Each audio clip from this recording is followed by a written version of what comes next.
ಭಾರೀ ಮಳೆಯಿಂದ ನೀರು ನಿಂತಿರುವುದರಿಂದ ರಸ್ತೆ ಅಸ್ತವ್ಯಸ್ತ. ಕರ್ನಾಟಕ ರಾಜ್ಯದ ಬೀದರ್ ಜಿಲ್ಲೆಯ ಬಾಲ್ಕಿ ಪಟ್ಟಣದಲ್ಲಿ ಇಂದು ದಿನಾಂಕ 17/8/2024 ಬೆಳಿಗ್ಗೆ 8ರಿಂದ 10 ಗಂಟೆಯವರೆಗೆ ಅಂದರೆ 2 ಗಂಟೆಗಳ ಕಾಲ ಗುಡುಗುತ್ತಾ ಆರ್ಭಟಿಸುತ್ತಾ ಒಂದೇ ಸಮನೆ ಒಣಗಿದಾರಿಯ ಥರ ಧಾರಾಕಾರ ಮಳೆ ಬಹಳ ಜೋರಾಗಿ ಬೀಳ್ತಿತ್ತು.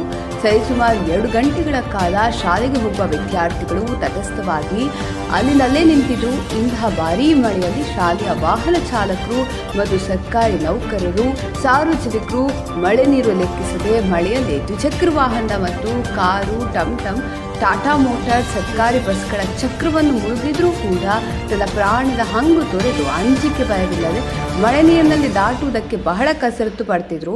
ಇದು ನಮ್ಮ ಬಾಲ್ಕಿಯ ಮತಕ್ಷೇತ್ರದ ಶಾಸಕರು ಹಾಗೂ ಕರ್ನಾಟಕದ ಅರಣ್ಯ ಪರಿಸರ ಮತ್ತು ಜೀವಶಾಸ್ತ್ರ ಹಾಗೂ ಬೀದರ್ ಜಿಲ್ಲೆಯ ಉಸ್ತುವಾರಿ ಸಚಿವರಾದ ಅಂಗಸಂಸ್ಥೆಯ ಬಿಕೆಐಟಿ ಕಾಲೇಜ್ ಗೇಟ್ ಪಕ್ಕದ ಎದುರುಗಡೆ ರಸ್ತೆ ಮೇಲೆ ನೀರನ್ನು ತುಂಬಿಕೊಂಡು ಸಾರ್ವಜನಿಕರಿಗೆ ಹಾಗೂ ಕಾಲೇಜಿಗೆ ಬರುವ ವಿದ್ಯಾರ್ಥಿಗಳಿಗೆ ಮತ್ತು ಸರ್ಕಾರಿ ನೌಕರರು ಹಾಗೂ ಅರೆ ಸರ್ಕಾರಿ ನೌಕರರಿಗೆ ಹೋಗುವುದಕ್ಕೆ ಬಹಳ ತೊಂದರೆ ಮತ್ತು ಕಷ್ಟಪಡ್ತಿರುವುದು ಈ ವಿಡಿಯೋದಲ್ಲಿ ನೋಡಬಹುದು.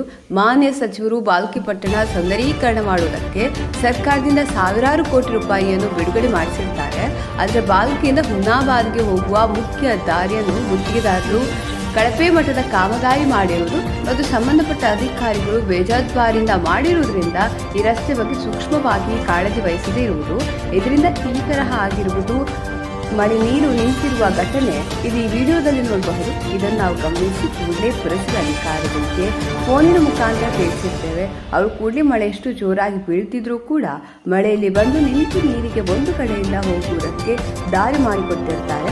ಇಂಥ ಒಳ್ಳೆಯ ಪುರಸಭೆ ಸಿಬ್ಬಂದಿಗಳಿಗೆ ನಮ್ಮ ಮಾಧ್ಯಮದ ವತಿಯಿಂದ ಧನ್ಯವಾದಗಳನ್ನು ಸಲ್ಲಿಸುತ್ತೇವೆ. ರಿಪೋರ್ಟ್ ಸತೀಶ್ ಕುಮಾರ್.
Audio